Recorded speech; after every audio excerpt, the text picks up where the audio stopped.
Bonjour, je suis Victor Hugo. Le 22 mai 1885, lorsque je suis mort, 2 à 3 millions de personnes ont envahi les rues de Paris. C'était plus que la population entière de la capitale. Ils m'ont pleuré comme l'égal de Shakespeare et de Dante. Ils m'ont enterré au Panthéon avec les honneurs d'un roi. Mais connaissez-vous vraiment l'homme derrière cette légende? Aujourd'hui, je vais vous révéler ce que ces 2 millions de personnes ignoraient. Je vais vous montrer mes deux visages, le saint et le pécheur, le génie et le monstre, l'humaniste sacré et l'hypocrite magnifique. Êtes-vous prêts à connaître le vrai Victor Hugo? Commençons par le paradoxe qui définit ma vie. J'ai écrit « Les Misérables pour les pauvres, pour les opprimés, pour Jean Valjean condamné à 19 ans de bagne, pour un pain volé. » Mais savez-vous ce qui s'est passé le jour de ma mort? Toute l'industrie de la prostitution parisienne a fermé ses portes en signe de deuil. Dans mes carnets intimes, je notais mes conquêtes sexuelles en code. Saint devenait saint. Suisse désignait les poitrines des femmes. J'ai eu des centaines de maîtresses. Une revue socialiste internationale a écrit « Son hypocrisie était éblouissante ». Alors voici ma première question pour vous. Peut-on séparer l'œuvre humaniste de la vie libertine? Le 4 septembre 1843, ma vie s'est arrêtée. Ma fille adorée, Léopoldine, 19 ans, s'est noyée dans la Seine. Son bateau s'est retourné. Sa robe mouillée l'a emprisonnée. Son mari a tenté de la sauver. Ils sont morts ensemble. Mais où étais-je ce jour-là? J'étais dans le sud de la France avec ma maîtresse Juliette. 5 jours plus tard, j'ai appris la nouvelle. En lisant un journal dans un café. Dans un journal. Comme un étranger. Pendant 10 ans, je n'ai presque rien pu écrire. Toutes les scènes de noyade dans Les Misérables, Javert qui se jette dans la Seine, la traversée des égouts, viennent de ce traumatisme. J'ai écrit le plus beau poème de deuil de la langue française. Demain, dès l'aube, à l'heure où blanchit la campagne, je partirai. Le chagrin m'a conduit jusqu'aux portes de la folie. Exilé sur l'île de Jersey entre 1853 et 1855, j'ai organisé plus de 100 séances de spiritisme. Des tables tournantes pour parler aux morts. J'étais sceptique au début. Puis un jour, les lettres se sont formées. Léopoldine, ma fille morte. Ou du moins, je l'ai cru. Ensuite, j'ai parlé avec Shakespeare, Jésus, Moïse, Platon et même la mort elle-même. Un participant est devenu fou. Nous avons dû arrêter. Et voici le plus étrange. En 1929, une religion vietnamienne appelée Cao Jai m'a canonisé. Aujourd'hui, 3 millions de fidèles me vénèrent comme un saint et un responsable des missions étrangères dans l'au-delà. La frontière entre génie et folie est parfois très mince. Parlons maintenant de l'amour. Ou de l'obsession. En 1833, j'ai rencontré Juliette Drouet, actrice magnifique et talentueuse. Je lui ai demandé une chose. Écris-moi une lettre chaque jour. Chaque jour, pendant 50 ans. Sans exception. Le résultat? 22 000 lettres, cachées dans un arbre creux. Toute sa vie transformée en mots pour moi. Elle a sauvé ma vie en 1851 lors du coup d'État de Napoléon III, en me procurant un faux passeport. Mais en échange, je lui ai fait abandonner sa carrière d'actrice. Elle a vécu dans la pauvreté. Et à 71 ans, je l'ai trompée, avec une domestique. Elle est restée. Était-ce de l'amour, de la dévotion, ou ce que les chercheurs modernes appellent une emprise psychologique totale? Mais mon mariage était encore plus complexe. En 1822, j'ai épousé Adèle Fouché. On raconte que lors de notre nuit de noces, nous avons fait l'amour 9 fois. Mon frère Eugène aimait aussi Adèle. Quand il a appris notre mariage, il est devenu fou. Il a passé le reste de sa vie dans un asile psychiatrique. Après la naissance de notre 5e enfant, Adèle a refusé toute relation intime. Alors j'ai eu des centaines de maîtresses. Mais le pire. Mon meilleur ami, Sainte-Beuve, le plus grand critique littéraire de l'époque, a eu une liaison avec Adèle pendant 7 ans. Il a même publié un roman sur cette expérience, Volupté. Des années plus tard, Quand il a été élu à l'Académie française, c'est moi qui ai prononcé son éloge funèbre. Moi, l'homme trahi, souriant sur scène, l'ironie suprême. Maintenant, parlons de mon plus grand chef-d'œuvre, Les Misérables, 17 ans de travail, de 1845 à 1862. Pour m'obliger à finir ce livre de 1500 pages, j'ai ordonné à mes domestiques de cacher tous mes vêtements. Je ne gardais qu'un châle gris. Impossible de sortir. J'étais prisonnier de ma propre maison. Prisonnier de mon écriture. En 1839, j'ai visité le bagne de Toulon. J'ai pris des notes. Sur une page, j'ai trouvé le nom Jean Tréjean. C'est devenu Jean Valjean. Le matricule de Valjean, 24601, vient de la date où je prétends avoir été conçu au sommet des Vosges, le 24 juin. Chaque détail comptait.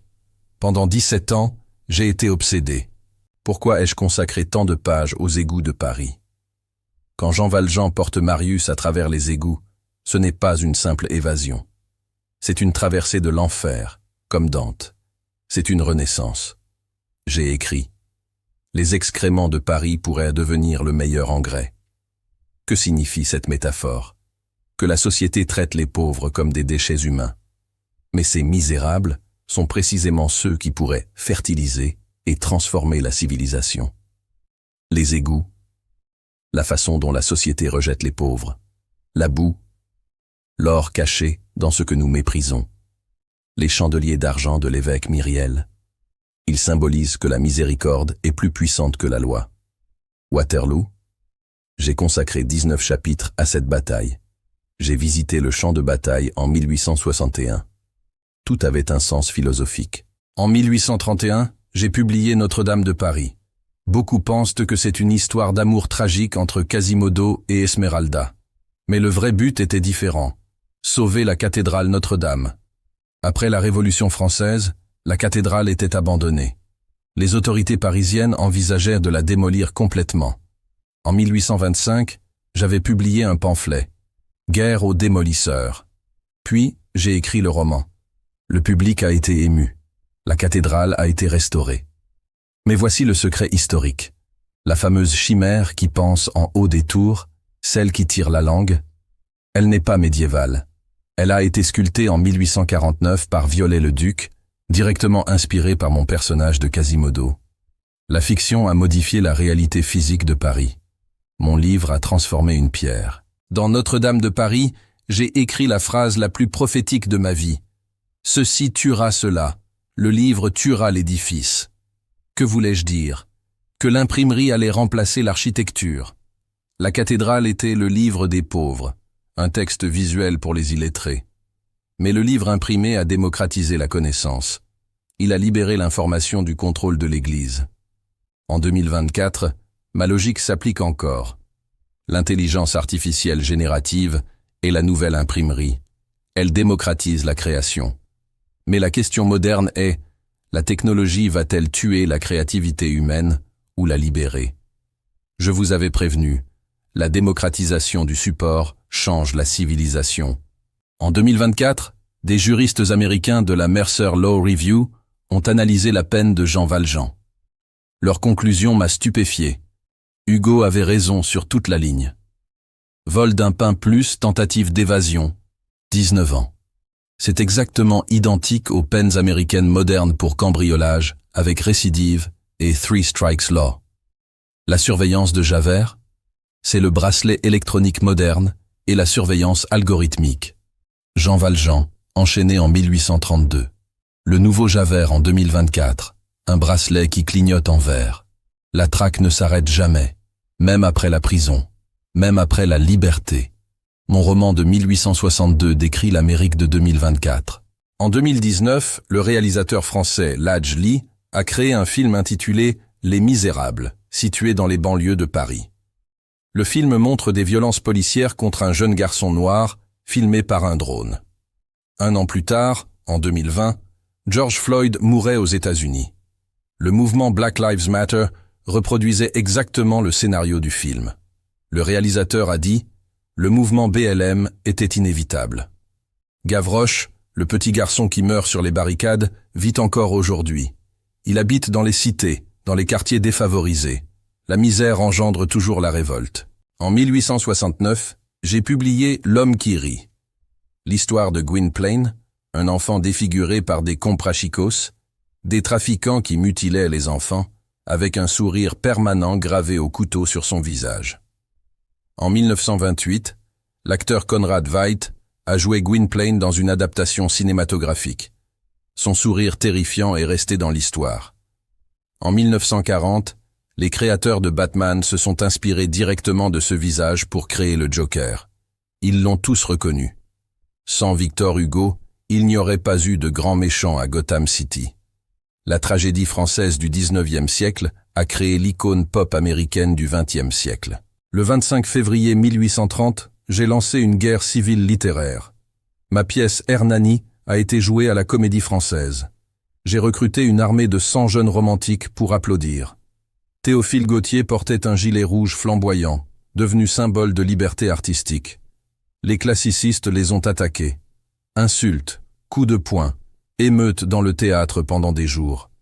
Une balle a traversé la fenêtre de mon appartement. Pourquoi cette violence? Parce que j'avais dit, il faut mélanger le laid et le beau, le grotesque et le sublime. C'était une révolution esthétique. La base théorique? Mon manifeste de 1827, la préface de Cromwell. En 1860, Léon Tolstoï m'a rencontré en personne lors d'un voyage en Europe. Il a lu Les Misérables. Cela a directement influencé les scènes de bataille dans Guerre et paix. Il voulait écrire Les Misérables russes, l'histoire des serfs. Fyodor Dostoïevski m'a comparé à Homère. La structure de crime et châtiment, le criminel, la rédemption, l'inspecteur, est une réponse psychologique à Jean Valjean. Un auteur français a façonné l'âme du roman russe. En 1845, j'ai été surpris en flagrant délit d'adultère avec Léonie Biard. Elle a été jetée en prison. Moi? Grâce à mon statut de pair de France, j'ai invoqué mon immunité parlementaire. J'ai été libéré immédiatement. Les critiques ont écrit. Une hypocrisie éblouissante pour un homme qui se posait en défenseur de l'égalité devant la loi. Je plaide coupable. Les féministes modernes critiquent mes personnages féminins. Elles disent « Fantine et Éponine ne mènent pas l'action. Elles sont sacrifiées pour l'évolution morale des hommes. » Mais Anne Hathaway, qui a joué Fantine au cinéma, a répondu « Fantine n'est pas un personnage du passé. Elle vit à New York aujourd'hui. Elle représente toutes les victimes de l'esclavage sexuel moderne. Alors, victime faible ou symbole de l'exploitation systémique? Je vous laisse décider. » En 1879, j'ai prononcé un discours qui me hante encore. Dieu a offert l'Afrique à l'Europe. Prenez-la. Je voyais la colonisation comme une mission civilisatrice. Pourtant, dans Les Misérables, j'ai écrit « C'est la barbarie qui a conquis la civilisation en Algérie. » J'ai dénoncé et justifié, simultanément. Même les plus grands esprits restent prisonniers des préjugés raciaux et géopolitiques de leur époque. Le 22 mai 1885, je suis mort. 2 à 3 millions de personnes ont suivi mon cercueil des Champs-Élysées au Panthéon. Plus que la population totale de Paris. La première célébrité mondiale. Selon ma volonté, j'ai été enterré dans un cercueil de pauvres. En 1881, pour mon 79e anniversaire, 500 000 personnes ont défilé devant ma maison. La rue a été rebaptisée Avenue Victor Hugo.